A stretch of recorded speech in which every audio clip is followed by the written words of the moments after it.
Di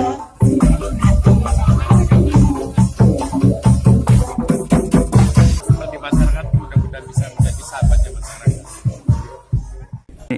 Tanggal ini kan tepat 23 Maret 1 tahun Bapak dilantik. Bagaimana perasaan Bapak selama memimpin Kota Tegal 1 tahun ini, Pak? Saya dilantik itu tepatnya pada tanggal 23 Maret tahun 2019. Ini berarti pas hari ini adalah genap. Ini usia saya menjabat ini adalah 1 tahun 1 hari. Ya. Ini alhamdulillah ini berjalan lancar. Memang pertamanya ini adalah tanggung jawab yang sangat berat karena memang selama ini atau sebelumnya bahwa masyarakat atau publik ini sangat krisis kepercayaan ini terhadap pemimpin, dalam hal ini adalah kepala daerah, karena tidak dipungkiri bahwa yang sebelum-sebelumnya ini kan masyarakat mungkin traumatis dengan kepemimpinan yang dianggap di Kota Tegal, bahkan nasional tahu sudah 3 kali pemimpin kepala daerah Kota Tegal yang tersandung hukum. Nah, ini sangat berat, saya harus mengembalikan kepercayaan publik ya. Makanya saya ini dengan prinsip yang utama adalah bagaimana menjalankan kepemimpinan ini agar amanah ya, tidak tersandung hukum, dan juga lambat laun juga kita berupaya agar masyarakat ini bisa percaya kembali. Makanya saya mengajak khususnya Bapak Wakil Wali Kota, kita adalah satu pasang ya. Kita harus menjadi pemimpin yang visioner, yang bertanggung jawab dan juga clean, bersih. Kita harus juga memberi contoh kepada seluruh OPD ya, seluruh pejabat pemerintah di lingkungan Kota Tegal agar melaksanakan tugas ini dengan sebaik-baiknya dan juga sesuai dengan aturan perundang-undangan yang berlaku. Ini saya 1 tahun, tentunya harapannya ya bahwa Kota Tegal ini sebagai kota yang dimana ini didukung oleh daerah tetangga. Ini kita di Kota Tegal, ini ada daerah tetangganya seperti Kabupaten Brebes, Kabupaten Tegal, dan Pemalang, yang memang di daerah tetangga ini rata-rata mereka sering berkunjung atau sering berbelanja atau sering main di Kota Tegal. Bahwa Kota Tegal adalah kota perdagangan dan jasa.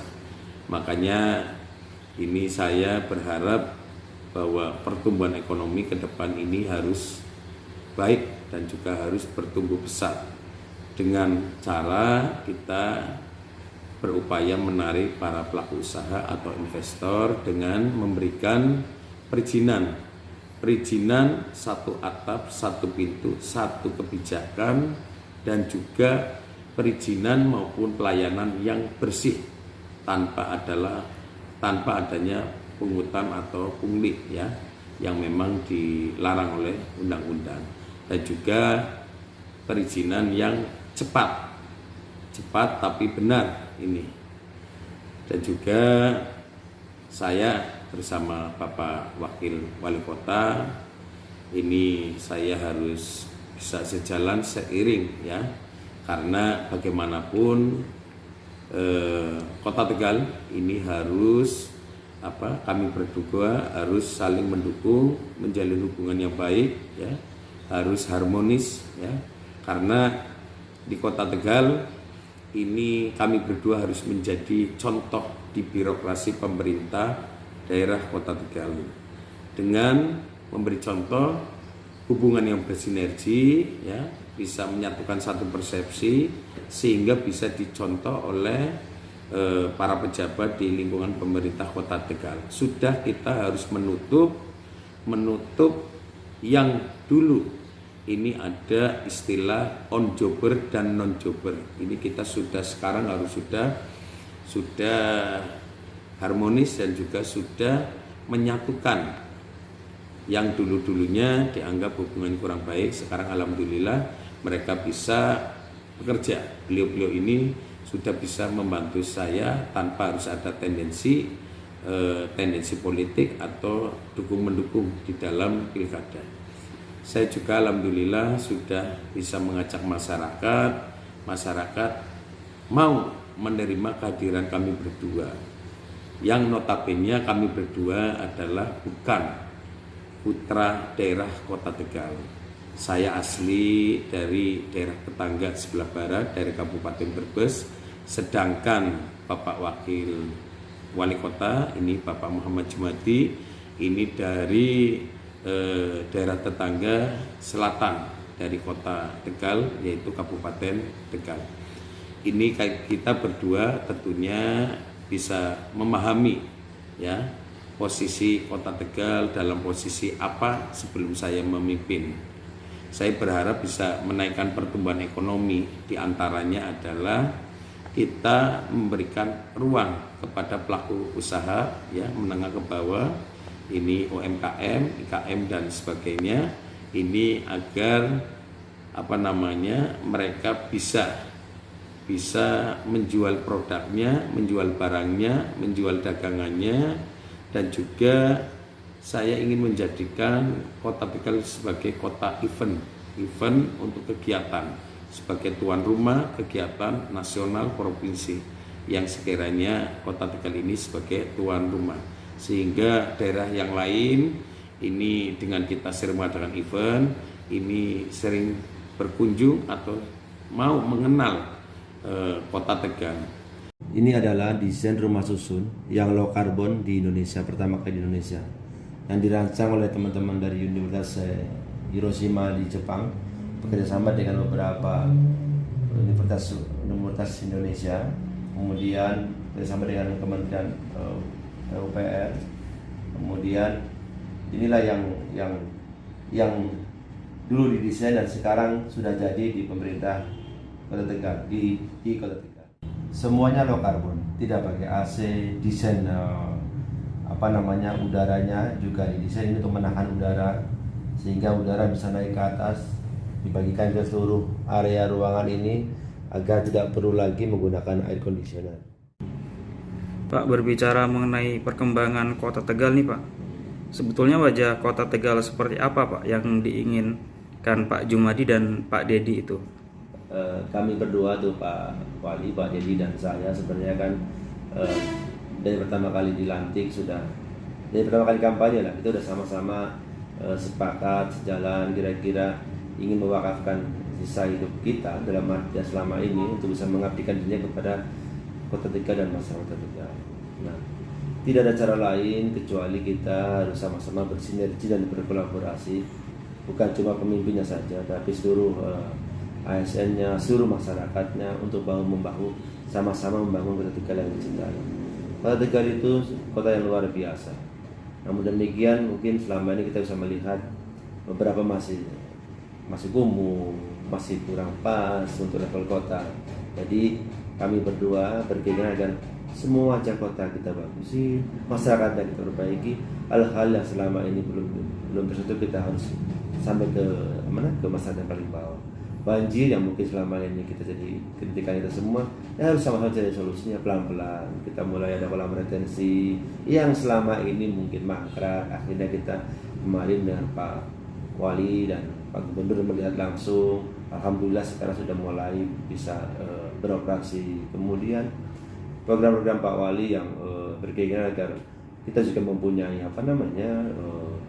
alat mesin mobil penyedot banjir itu nanti yang bisa kita manfaatkan untuk penanggulangan banjir secara masif kalau memang banjir rob dan banjir yang selama terjadi. Di sisi lain saya katakanlah mengenai kemiskinan, kita nggak mau lagi melihat orang sakit kemudian terlantar. Jadi pelan-pelan kita mulai geser dengan memberikan bantuan kepada mereka yang sakit, terutama yang tidak mampu, kita menunggu pasiennya kita bantu 50.000 per hari sesuai dengan janji kampanye kami berdua, dan itu alhamdulillah sudah terrealisasi. Lansia yang selama ini mungkin belum diperhatikan secara masif, juga kami memberikan bantuan 200.000 per bulan. Di samping itu kita memberikan bantuan makanan. Ini kemarin sudah kita soft launching, tapi mungkin launching dengan Grab cuma terhambat dengan adanya virus corona ini. Mudah-mudahan nanti kita bisa mulai jalankan biar lansia juga bisa menerima makanan secara langsung. Di sisi yang lain, katakanlah kependudukan, kita tahu mengenai data kependudukan selama ini mungkin kita agak susah untuk mendapatkan IKTP, kartu identitas anak, kartu keluarga maupun yang lainnya. Nah, di pemerintahan Pak Dedi dan Jumadi dan saya, alhamdulillah semua sudah dilakukan secara online. Bahkan setelah online kemudian kita antar sampai ke rumah. Ini mungkin belum pernah ada juga. Ini pertama kali di Indonesia. Jadi inovasi-inovasi yang dijanjikan oleh pemerintahan Dedi dan Jumadi sudah mulai bisa kita deliver kepada masyarakat. Seperti tadi katakanlah yang sakit dengan menggunakan aplikasi Telepon Tangi, mereka bisa menggunakan aplikasi langsung, kemudian nanti kita jemput menggunakan ambulan, diantar ke rumah sakit gratis. Nah, itulah janji-janji kampanye yang selama waktu kita kampanye, kami berdua kampanye tentang bagaimana apa sih inovasi-inovasi yang akan diberikan oleh Dedi dan Jumadi ini. Nah, di 1 tahun pertama ini, walaupun katakanlah di tahun pertama ini memang kita tidak bisa menganggarkan karena anggaran sudah ditentukan oleh pemerintahan terdahulu, namun dengan mungkin chemistry antara Pak Wali dan saya bagaimana untuk memberikan inovasi-inovasi, sentuhan-sentuhan inovasi ini, saya kira mungkin ya masyarakat harus mudah-mudahan bisa mengapresiasi apa yang sudah kita lakukan selama ini. Tapi tentu saja ini belum semuanya selesai, masih ada 4 tahun. Insya Allah mungkin di tahun kedua ini kita akan lebih speed up lagi, mempercepat lagi inovasi-inovasi apa, kemudian harapan-harapan masyarakat bisa terwujud. Masyarakat melihat Pak Jumadi dan Pak Dedi ini 1 tahun ini masih harmonis, masih akrab seperti itu. Sebetulnya seharmonis apa hubungan Pak Jumadi dengan Pak Dedi? Begini, perlu saya sampaikan kepada seluruh masyarakat Tegal ya. Ini memang kami berdua memang punya chemistry bersama-sama untuk bagaimana kita berkomunikasi. Jadi insya Allah kami berdua punya tanggung jawab yang sama, punya visi dan misi yang sama, kemudian punya hati yang sama untuk masyarakat Tegal ini. Kenapa saya sampaikan itu? Ini bukan urusan pribadi dan pribadi, tapi insya Allah dengan kepribadian Pak Wali Kota dan saya yang sama-sama, saya juga terkadang belum bergerak saja, Pak Wali sudah sama. Pak Wali bergerak, saya bergerak. Jadi artinya susah diungkapkan dengan kata-kata, tetapi kita berdua antara Pak Wali dan saya mungkin sama-sama memahami bahwasannya ini seperti hubungan suami istri, bagaimana membina rumah tangga. Artinya saya juga harus tahu posisi saya sebagai wakil wali kota. Tugasnya wakil adalah membantu wali kota untuk mensukseskan visi misi. Ini penting. Terkadang orang tidak memahami apa posisinya. Jadi saya tahu posisi saya sebagai wakil harus membantu wali kota mewujudkan visi misi. Ini penting. Dan seluruh tanggung jawab yang ada di pemerintahan Dedi Jumadi tentu saja ada di pundak wali kota. Tugas saya adalah jangan sampai tanggung jawab itu hanya dibebankan kepada wali kotanya saja. Terus kita hanya leha-leha, duduk, datang, diam, kemudian hanya menggugurkan kewajiban. Jadi yang paling penting menurut kami berdua adalah komunikasi. Karena saya tahu persis semua hubungan itu bisa berjalan dengan harmonis kalau komunikasinya lancar. Saya dan Pak Wali alhamdulillah. Saya mau ngapain saja silakan saja, yang penting dikomunikasikan dengan wali kota. Memang kadang-kadang mungkin orang khawatir ada pihak-pihak lain yang mempengaruhi baik Pak Wali maupun saya untuk tidak sinergis atau tidak bersama-sama gitu kan. Tapi saya yakin insya Allah komunikasi kami berdua baik, apa-apa kita komunikasikan. Insya Allah orang-orang yang berniat untuk seperti itu tidak bisa menghalangi kami berdua.